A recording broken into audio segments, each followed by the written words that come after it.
پاک مظہر ذات مصطفیٰ.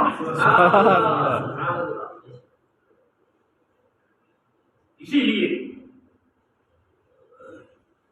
ہم اکثر بیان کرتے ہیں کہ جس طریقے سے ہمارے نبی کا جواب نہیں ویسے ہی غوث پاک کا بھی جواب نہیں. فرق یہ ہے کہ وہ آقا ہیں اور یہ ان کے غلام ہیں. وہ آقا ہیں، یہ ان کے غلام ہیں. جیسے تمام نبیوں میں ہمارے نبی سلطان ہیں، ویسے ہی تمام ولیوں میں غوث اعظم سلطان ہے. سبحان اللہ. جیسے ستاروں میں چاند چمکتا ہے، ویسے ہی ولیوں میں غوث پاک کی شان چمکتی ہے. بے شک بے شک. شہنشاہ بغداد کی وہ بارگاہ، سرکار کا کوئی جواب نہیں. بے مثل و بے مثال اللہ نے بنایا اپنے محبوب، اور ویسے ہی حضور کے معجزے کا بھی کوئی جواب. بے شک. سرکار کا بھی کوئی جواب نہیں اور سرکار کے معجزے کا بھی کوئی جواب نہیں. ویسے ہی حضور کی عطا سے شہنشاہ بغداد کا بھی کوئی جواب نہیں اور ان کی کرامت کا بھی کوئی جواب. بے شک بے شک. اس بات کو میں سمجھا دوں، اس کے بعد تک حضور کے بے شمار معجزات ہیں کہ نہیں. دیگر انبیاء علیہ السلام جو تشریف لاتے تھے تو ایک دو معجزے لے کر کے آتے. جیسے حضرت موسیٰ علیہ السلام کا معجزہ یہ تھا کہ اگر کوئی کہتا کہ آپ معجزہ دکھائیں تو آپ اپنے دستے مبارکہ کو قبر میں دباتے اور جب نکالتے تو سورج سے زیادہ روشن ہو جاتا. سبحان اللہ. آپ کا معجزہ یہ تھا کہ آپ کے دستے مبارکہ میں ایک کاٹی تھی، جب اسے درختوں پہ اپنے جانوروں کے لیے درختوں سے پتے توڑتے تو جو ٹہنیاں سامنے ہوتی اس کے پتے توڑ لیتے اور جو ٹہنیاں اوپر ہوتی تو چڑھنے کی ضرورت نہیں پڑتی، آپ کی لاٹھی خود بڑی ہو جاتی اور اس اوپر کے پتوں کو بھی توڑ دیتی. یہ آپ کا معجزہ ہے. اگر کوئی دشمن کے مقابل میں آپ جاتے اپنی لاٹھی ڈال دیتے تو آپ کی لاٹھی اژدہا بن جاتی. اگر پیاسے آتے اور سوال کرتے آپ اپنے لاٹھی شریف سے پتھر پہ مار دیتے تو پانی کا چشمہ جاری ہو جاتا. یہ آپ کا معجزہ ہے. سرکار کے بے شمار معجزات، ان میں سے ایک معجزے کا میں یہاں پہ ذکر کرتا ہوں، اور ویسے ہی غوث پاک کے بے شمار کرامات ہیں. ان میں سے ایک کرامت کا میں ذکر کرتا ہوں اور دنیا کے سامنے آپ چیلنج رکھ دیجئے، نہ حضور کے اس معجزے کا کوئی جواب دے سکتا ہے آج بھی اور نہ غوث پاک کی کرامت کا کوئی جواب دے سکتا ہے. سرکار کے بے شمار معجزات، اس میں سے ایک معجزہ کیا ہے؟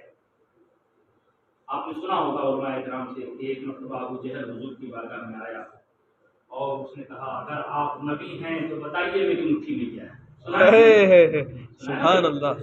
میری مٹھی میں کیا ہے؟ اگر آپ نبی ہیں تو بتائیے میری مٹھی میں کیا ہے. یہ سوال بتا رہا ہے کہ ابو جہل یہ جانتا تھا کہ جو نبی ہوگا وہ چھپی ہوئی چیزوں کو جانتا ہے. سبحان اللہ سبحان اللہ. اور آج کے یہ بدعقیدے کتنے اندھے ہیں کہ نبی بھی کہتے ہیں اور یہ بھی کہتے ہیں کہ نبی غیب نہیں جانتا. اللہ اکبر. ان سے زیادہ علم تو ابو جہل کو تھا. تو ابو جہل آیا نبی کی بارگاہ میں، کہا بتائیے میری مٹھی میں کیا ہے. آقا صلی اللہ تعالیٰ علیہ وسلم کی ارشاد فرماتے ہیں ابو جہل میں بتاؤں کہ تیری مٹھی میں کیا ہے یا جو چیز تیری مٹھی میں ہے وہ بتا دے کہ میں کون ہوں. سبحان اللہ. ابو جہل خوش ہو گیا دلی دل میں کہ شاید یہ مس کر رہے ہیں، شاید یہ مس کر رہے ہیں. یہ سوچ رہے ہوں گے کہ مٹھی کے اندر کوئی جاندار چیز ہے، لیکن ابو جہل لے کے جو آیا تھا وہ کنکریاں لے کے آیا تھا جو بے جان ہے، سن نہیں سکتی، بول نہیں سکتی، دیکھ نہیں سکتی، کہیں جا نہیں سکتی. یہ نباتات ہیں، کہیں بھی جانا آنا نہیں ہوتا اس سے. ابو جہل کہتا ہے اگر جو چیز میری مٹھی میں ہے وہ بتا دے کہ آپ کون ہیں تو بات بالکل واضح ہو جائے گی. روایت میں آیا ہے کہ میرے اور آپ کے نبی صلی اللہ تعالی علیہ وآلہ وسلم نے اپنے انگشت مبارکہ کا اشارہ کیا، ابو جہل کے بند مٹھی کی کنکریاں جھومنے لگیں، حضور کا کلمہ پڑھا. سبحان اللہ سبحان اللہ. روایت سنا ہے کہ نہیں؟ آپ سنا ہے نا، بہت مشہور ہے. اب اس پہ جو میں کہتا ہوں وہ سن. سوال جیسا ہوتا ہے جواب ویسا ہی ہونا چاہیے. ٹھیک ہے؟ اگر آپ سے سوال ہو کہ آپ یہ بتائیے کہ آج کون سا دن ہے تو آپ کو اس کا جواب کیا دینا ہے؟ آج جمعہ کا دن ہے نا، آپ سے پوچھا جائے آج کون سا دن ہے اور آپ کہو کہ ابھی رات ہے، تو یہ جواب ہوا؟ بولیے نا، یہ جواب ہوا؟ تو سوال کے مطابق جواب دینا چاہیے۔ ابو جہل نے سوال کیا میری مٹھی میں کیا ہے، جواب کیا ہونا چاہیے تھا؟ تیری مٹھی میں فلاں چیز ہے، یہ جواب ہونا چاہیے، یا جو چیز ہے اس کی تعداد اتنی ہے، یہ بھی چاہیے، یا جو چیز ہے اس کا سائز اتنا ہے، 2 mm کا ہے، 4 mm کا ہے، 10 mm کا ہے، یہ تینوں باتیں چل سکتی ہیں۔ لیکن حضور نے ان تینوں میں سے کوئی نہیں کہا، بلکہ جواب میں کیا فرمایا کہ جو چیز تیری مٹھی میں ہے اس سے میں بلوا دوں کہ میں کون ہوں۔ عالم تصور میں سوال کیجئے میرے آقا اے جان عالمین رحمت للعالمین، ہم غلام آپ کے سمجھنا چاہتے ہیں سرکار اس میں راز کیا تھا، اس میں حکمت کیا تھی، اس میں کون سی بات پوشیدہ تھی کہ سوال ہوا تھا میری مٹھی میں کیا ہے، جواب یہ ہونا چاہیے تھا تیری مٹھی میں کنکریاں ہیں، جو کنکریاں ہیں اس کی سائز یہ ہے، اس کی تعداد اتنی ہے، اس کا سائز اتنا ہے، لیکن آپ نے نہ سائز بتایا، نہ تعداد بتائی، نہ کنکریوں کے تعلق سے بتایا، آپ نے اس سے اپنا کلمہ پڑھوایا۔ حضور ایسا کیوں غلام سمجھنا چاہتے ہیں؟ تو میرے آقا عالم تصور میں جواب دیتے ہیں، انداز سنو معاملہ یہ ہے کہ تم امتی ہو، امتی کی نگاہ حال پہ ہوتی ہے، ہم نبی ہیں، نبی کی نگاہ استقبال پہ ہوتی ہے۔ جو نبی ہوتا ہے وہ پاسٹ بھی جانتا ہے، پریزنٹ بھی جانتا ہے، فیوچر پہ بھی اس کی نگاہ ہوتی ہے۔ اگر ہم یہ بتائے ہوتے کہ ابو جہل کے ہاتھ میں کنکریاں ہیں، ابو جہل کے مٹھی میں پتھر کے ٹکڑے ہیں، اگر ہم یہ بتائے ہوتے کہ ان پتھر کے ٹکڑوں کی تعداد اتنی ہے، 10 ہے، 5 ہے، 4 ہے، 2 ہے، 1 ہے، اگر ہم بتائے ہوتے اس کا سائز یہ ہے 2 mm، 4 mm، 10 mm، اور ہمارے اس معجزے کو اگر میرا کوئی غلام بیان کرتا، آخری زمانے میں میری نگاہ دیکھ رہی تھی کہ لوگ ترقی کر کے پڑھ لکھ کر کے اتنا کامیاب ہو جائیں گے کہ لوگ ایسی ایسی مشینری بنا دیں گے کہ اگر کوئی مریض ڈاکٹر کے پاس جائے گا اور کہے گا مجھے ادھر درد ہوتا ہے، معلوم نہیں کیا ہو گیا ہے، تو ڈاکٹر اسے الٹرا ساؤنڈ لکھے گا، ایکس رے لکھے گا، اور جب مریض ایکس رے مشین کے سامنے جائے گا، مشینیں آن کر دی جائیں گی، اب رپورٹ جب آئے گی باہر تو وہ رپورٹ یہ بتا رہی ہوگی کہ اس کو جو درد ہے کیوں، اس لیے کہ کڈنی میں پتھر ہے، اس کی تعداد اتنی ہے، اس کا سائز اتنا ہے۔ اگر حضور یہ بتائے ہوتے کہ ابو جہل کے بند مٹھی میں کنکریاں ہیں، تعداد اتنی ہے، سائز اتنا ہے، اور آج اگر ہم بیان کرتے تو آج کا بدعقیدہ کھڑا ہو کے کہتا بند کر نبی کے معجزے کو بیان کرنا، ارے نبی نے بند مٹھی کی کنکریاں بتائی تو کیا ہو گیا، سائز بتایا تو کیا ہو گیا، تعداد بتائی تو کون سی بڑی بات ہو گئی۔ آج کی مشینیں بتا رہی ہیں کہ بند پیٹ کے اندر کیا چل رہا ہے، آج کی مشینیں بتا رہی ہیں کہ کڈنی میں پتھر کتنے ہیں، سائز کتنے ہیں، اس کی تعداد کتنی ہے۔ تو میرے پیارے لوگ ششتر رہ جاتے، نبی کے غلاموں کی زبان خاموش ہو جاتی، دنیا کے سامنے اس چیلنج کا مقابلہ ہم نہیں کر سکتے۔ میرے نبی صلی اللہ تعالی علیہ وآلہ وسلم نے تعداد نہ بتایا، سائز نہ بتائی، کنکریوں کے تعلق سے نہ بتایا، بلکہ اس سے اپنا کلمہ پڑھا کر کے دنیا کو چیلنج کر دیا کہ تم چاہے جتنے پڑھ لکھ کر کے ترقی کر جاؤ، مشینیں بناؤ، سب کچھ کرو، لیکن تمہاری بنائی ہوئی مشینیں تمہاری ان طاقتوں سے پیٹ کے اندر، کڈنی کے اندر جو پتھر ہے وہ تو معلوم کر سکتے ہو، اس کی تعداد معلوم کر سکتے ہو، اس کا سائز معلوم کر سکتے ہو، لیکن پوری دنیا کے سائنٹسٹ جمع ہو کر کے ایک پتھر کے اندر بولنے کی طاقت نہیں پیدا کر سکتے ہو، بولنے کی قوت نہیں پیدا کر سکتے ہو۔ ارے سنو، جس نے بند پیٹ کے اندر جو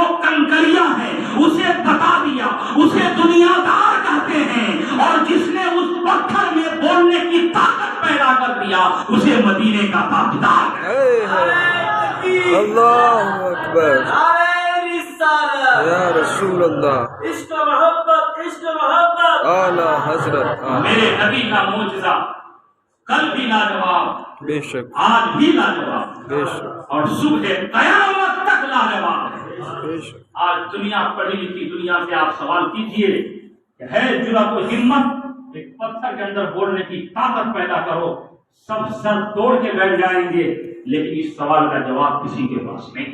بے شک سرکار کا معجزہ بے مثال، ایسے ہی حضور کی عطا سے غوث پاک کی کرامت بھی بے مثال ہے، کرامت بھی بے مثال ہے غوث پاک کی۔ حضور غوث پاک کی بے شمار کرامت، ان میں سے ایک کرامت کو سنیے۔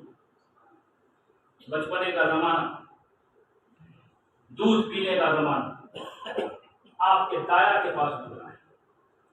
جس دایا نے آپ کو دودھ پلایا، ایک مرتبہ بہت دنوں کے بعد ملنے کے لیے حضور غوث پاک سے آئی تو دیکھتی کیا ہے، وہ شان و شوکت کے ساتھ عبد القادر جیلانی بیٹھے ہوئے اور مریدین، متوسلین، محبین، چاہنے والوں کا مجمع لگا۔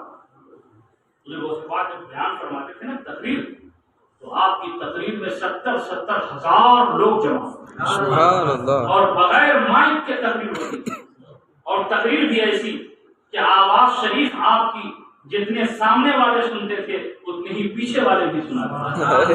یہ شہنشاہ بغداد کی کرامت، ان میں سے ایک کرامت کا ذکر کرتا۔ وہ خاتون جیسی آئی دایا تو سرکار غوث پاک رضی اللہ تعالیٰ عنہ ان کی تعظیم کے لیے کھڑے ہو گئے۔ کھڑے ہوئے آپ نے انہیں ادب کے ساتھ بلایا اور اپنی چادر شریف اتار کے بچھائی اور فرمایا اس پہ تشریف۔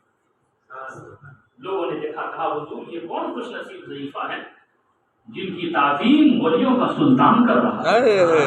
آپ نے فرمایا یہ وہ خوش نصیب ضعیفہ ہیں جن کا دودھ عبد القادر جیلانی نے پیا۔ نوجوانوں یہاں سے سبق حاصل کرو۔ غوث پاک کے غلامی کا ہم نعرہ لگاتے ہیں، جب غوث پاک نے اپنی دودھ پلاتی ماں کا اتنا ادب کیا ہے تو اپنی ماں کا کتنا احترام کیا۔ اگر ترقی چاہتے ہو تو اپنے ماں باپ کا ادب کیا، ان کے ساتھ احترام سے پیش آیا کرو، اس لیے کہ ماں باپ کی دعا وہ دعا ہوتی ہے کہ بچے کو ولی بنا دیتی ہے۔ شہنشاہ بغداد نے انہیں بیٹھایا اور ادب کے ساتھ بیٹھ کر کے پوچھتے ہیں کہیے کیسے تشریف لانا ہو؟ آپ کی دایا نے کہا بیٹا عبد القادر بڑے دن ہو گئے تھے تجھے دیکھا نہیں تھا، طبیعت مچل گئی، آج دیکھنے کے لیے آ گئی ہوں۔ آپ نے فرمایا اور کوئی بات ہو تو کہیے۔ کہا بیٹا عبد القادر ایک بات یاد آ گئی، جب آپ چھوٹے تھے نا میری گود میں ہوتے تھے، دودھ پینے کا زمانہ ہوتا تھا تو آپ میری گود سے چھلانگ لگاتے تھے، اور کبھی کبھی ایسا بھی میں دیکھتی تھی کہ چھلانگ لگاتے تو ہوا میں اڑتے ہوئے پرواز کرتے ہوئے سورج کے پیچھے جا کے چھو جایا کرتے تھے۔ عبد القادر آپ سورج کے پیچھے جا کے چھو جایا کرتے تھے، اور پھر جب میں بلاتی عبد القادر آ جا، میرے عبد القادر آ جا، تو پھر آپ سورج کے پیچھے سے نکلتے ہواؤں میں پرواز کرتے ہوئے میری گود میں آ جایا کرتے تھے۔ اے عبد القادر جیلانی وہ منظر، وہ سہانی گھڑی پھر میں دیکھنا چاہتی ہوں۔ حضور غوث پاک رضی اللہ تعالیٰ عنہ مسکراتے ہیں، فرماتے ہیں میری دایا وہ تو بچپنے کا زمانہ تھا کہ میں سورج کے پیچھے جا کے چھپا کرتا تھا، اب سورج کی کیا مجال جو مجھے چھپا لے، اب سورج کی کیا مجال جو مجھے چھپا لے۔ ایسے اگر 100 سورج آ جائیں تو عبد القادر کے پیچھے چھپ جائے، عبد القادر کے پیچھے چھپ جائے۔ یہ شہنشاہ بغداد کے بچپن کی کرامت۔ عالم تصور میں پوچھیے سرکار، ہم سب قادری فقیر ہیں، ہم سب قادری فقیر ہیں۔ شہنشاہ بغداد ہم غلام سمجھنا چاہتے ہیں، سورج کے پیچھے کیوں جاتے تھے؟ سورج کے پیچھے کیوں جاتے تھے؟ ارے جانا ہی تھا، چاند پہ بھی جا سکتے تھے، دیگر سیاروں پہ بھی جا سکتے تھے، لیکن سورج پہ ہی کیوں گئے؟ تو شہنشاہ بغداد کی بارگاہ سے جواب ملتا ہے، میرے غلاموں سنو، میری نگاہ یہ دیکھ رہی تھی کہ آنے والے وقت میں لوگ اتنی ترقی کریں گے کہ لوگ چاند پہ جاتے ہوئے نظر آئیں گے، دیگر سیاروں پہ جاتے ہوئے نظر آئیں گے۔ اگر ہم بھی سورج پہ نہ جا کر چاند پہ گئے ہوتے اور میرے اس کرامت کو میرا غلام اگر بیان کرتا تو آخری دور میں لوگ کھڑے ہوتے کہتے بند کر عبد القادر جیلانی کے کرامت کو بیان کرنا. ارے وہ چاند پہ گئے تو کون سا کمال کر دیے. آج کا سائنٹسٹ بھی چاند پہ جا رہا ہے, اپنے آلات کو چاند پہ بھیجتا ہوا نظر آ رہا ہے. یہ کون سی کمال کر دی عبد القادر جیلانی نے. میرے غوث پاک رضی اللہ تعالیٰ عنہ چاند پہ نہ جا کے سورج پہ جا کے دنیا کو چیلنج کر دیا کہ تم چاہے جتنی ترقی کر لو, چاند پہ تو جا سکتے ہو, دیگر سیاروں پہ جا سکتے ہو, لیکن سورج پہ جانا یہ تیرے بس میں ہے ہی نہیں. سورج پہ جو جا کے دکھایا ہے وہ عبد القادر جیلانی. سبحان اللہ. واہ کیا مرتبہ, اے غوث ہے والا تیرا, اونچے اونچوں کے سروں سے ہے قدم آنا تیرا. سر بھلا کیا کوئی جانے کہ ہے کیسا تیرا, اولیاء مرتے ہیں آنکھیں وہ ہے تلوا تیرا.